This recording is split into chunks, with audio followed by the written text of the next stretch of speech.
ओम नमो भगवते वासुदेवाय नमः। जय भगवान विष्णु, जय लक्ष्मी माता, जय एकादशी माता। आप सभी का स्वागत है हमारे चैनल में। एक बार फिर से मैं उपस्थित हो चुकी हूँ एक नए वीडियो के साथ।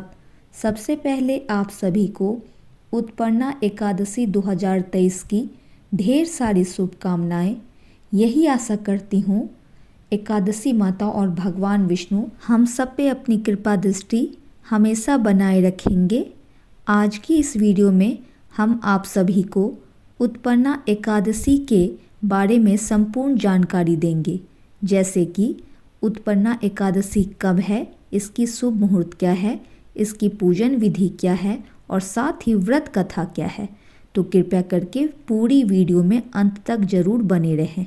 जो भी भक्तजन सच्चे मन से हमारी ये वीडियो सुनेंगे और व्रत कथा संपूर्ण सुनेंगे, उन पर माता एकादशी और भगवान विष्णु अपनी कृपा दृष्टि जरूर बनाए रखेंगे। वीडियो को स्टार्ट करने से पूर्व आप सभी से छोटी सी आग्रह है, जो भी हमारे चैनल पे नए हैं वो कृपया करके हमारे चैनल पर ज़रूर जुड़िएगा। साथ ही अगर आप सभी को वीडियो पसंद आए तो कृपया करके लाइक, कमेंट, शेयर, सब्सक्राइब जरूर कीजिएगा।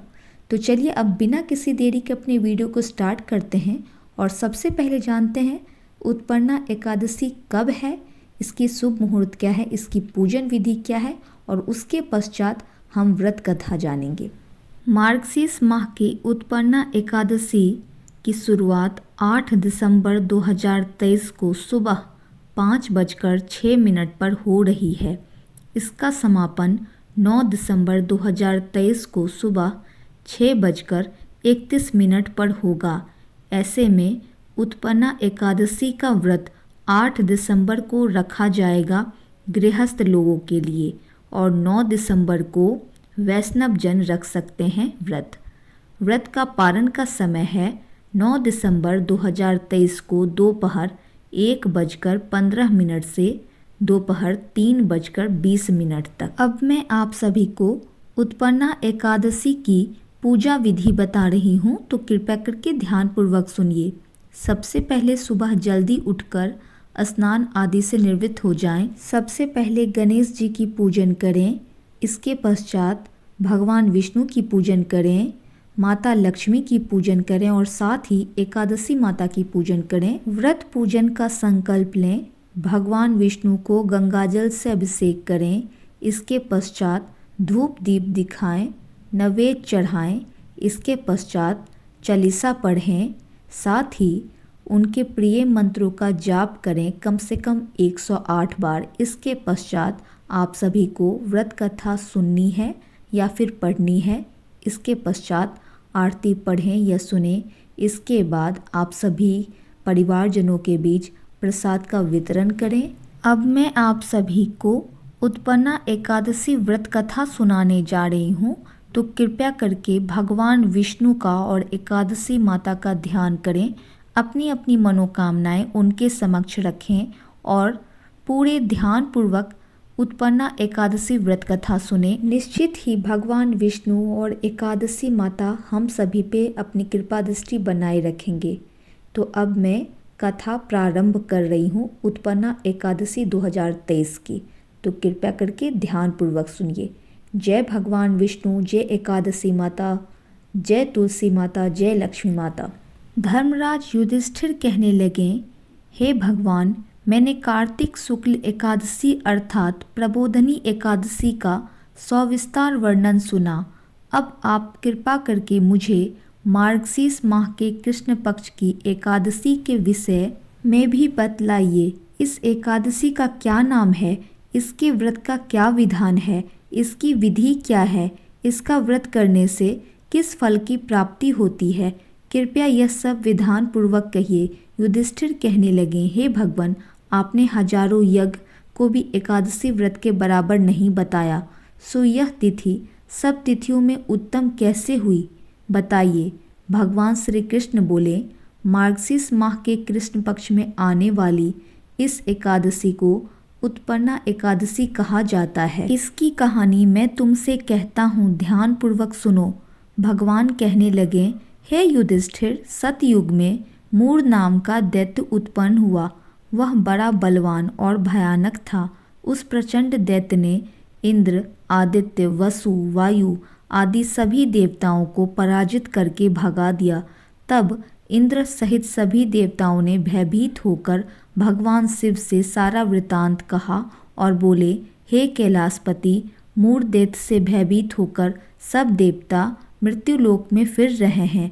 तब भगवान शिव ने कहा, हे देवताओं, तीनों लोकों के स्वामी, भक्तों के दुखों का नाश करने वाले भगवान विष्णु की शरण में जाओ, वे ही तुम्हारी दुखों को दूर कर सकते हैं। शिव जी के ऐसे वचन सुनकर सभी देवता क्षीर सागर में पहुँचे। वहाँ भगवान को शयन करते देख हाथ जोड़कर उनकी स्तुति करने लगे। हे देवताओं द्वारा स्तुति करने योग्य प्रभु, आपको बारंबार नमस्कार है। देवताओं की रक्षा करने वाले मधुसूदन, आपको नमस्कार है। आप हमारी रक्षा करें। दैत्यों से भयभीत होकर हम सब आपकी शरण में आए हैं। आप इस संसार के कर्ता हैं, माता पिता हैं। आकाश और पाताल भी आप ही हैं। आप ही पितामह हैं, ब्रह्मा हैं, सूर्य हैं, चंद्र हैं, सब कुछ आप ही हैं। आप सर्वव्यापक हैं। आपके सिवा तीनों लोकों में कुछ भी नहीं है। हे भगवान, दैत्यों ने हमको जीतकर स्वर्ग से निकाल दिया है। हम सब देवता इधर उधर भागे भागे फिर रहे हैं। आप उन दैत्यों से हम सबकी रक्षा करें। इंद्र के ऐसे वचन सुनकर भगवान विष्णु कहने लगे, हे इंद्र, ऐसा मायावी दैत्य कौन है जिसने सब देवताओं को जीत लिया है? उसका नाम क्या है? उसमें कितना बल है? किसके आश्रय में है तथा उसका स्थान कहाँ है? यह सब मुझसे कहो। भगवान के ऐसे वचन सुनकर इंद्र बोले, हे भगवान, प्राचीन समय में एक नारीजंग नामक राक्षस था। उसके महापराक्रमी और लोक विख्यात मूढ़ नाम का एक पुत्र हुआ। उसकी चंद्रावती नाम की नगरी है। उसी ने सब देवताओं को स्वर्ग से निकालकर वहाँ अपना अधिकार जमा लिया है। उसने इंद्र, वरुण, यम, वायु, चंद्रमा आदि बनकर स्वयं अधिकार जमा लिया है। सूर्य बनकर स्वयं ही प्रकाश करता है, स्वयं मेघ बन बैठा है, सबसे अजय है। हे असुर निकंदन, उस दुष्ट को मारकर देवताओं को अजय बनाइए। यह वचन सुनकर भगवान ने कहा, हे देवताओं, मैं शीघ्र ही उसका संहार करूँगा। तुम चंद्रावती नगरी जाओ। इस प्रकार कहकर भगवान सहित सभी देवताओं ने चंद्रावती नगरी की ओर प्रस्थान किया। उस समय दैत्य मूढ़ सेना सहित सभी देवताओं से लड़ने लगे। उसके भयानक गर्जना सुनकर सभी देवता भय के मारे चारों दिशाओं में भागने लगे। जब स्वयं भगवान रणभूमि में आए तो दैत्य उन पर भी अस्त्र शस्त्र आयुध लेकर दौड़े। भगवान ने उन्हें सर्प के समान अपने बाणों से बींध डाला। बहुत से दैत्य मारे गए, केवल मूढ़ बचा रहा। वह अविचल भाव से भगवान के साथ लड़ाई करता रहा। लगभग वहाँ 10,000 वर्ष तक उनके साथ लड़ाई करता रहा, किंतु मूढ़ नहीं हारा। थककर भगवान बद्रिका आश्रम चले गए। वहाँ हेमवती नामक सुंदर गुफा थी। उसमें विश्राम करने के लिए भगवान उसके अंदर प्रवेश कर गए। यह गुफा 12 योजन लंबी थी। उसका एक ही द्वार था।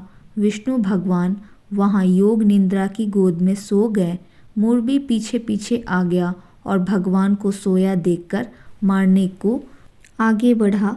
तभी भगवान के शरीर से उज्ज्वल कांतिमय रूप वाली देवी प्रकट हुई। देवी ने राक्षस मूढ़ को ललकारा, लड़ाई किया और उसे तत्काल दंड दिया। श्री हरि जब योग निद्रा की गोद से उठे तो सब बातों को जानकर उस देवी से कहा, आपका जन्म एकादशी के दिन हुआ है, अतः आप उत्पन्ना एकादशी के नाम से पूजित होंगी। आपके भक्त वही होंगे जो मेरे भक्त हैं।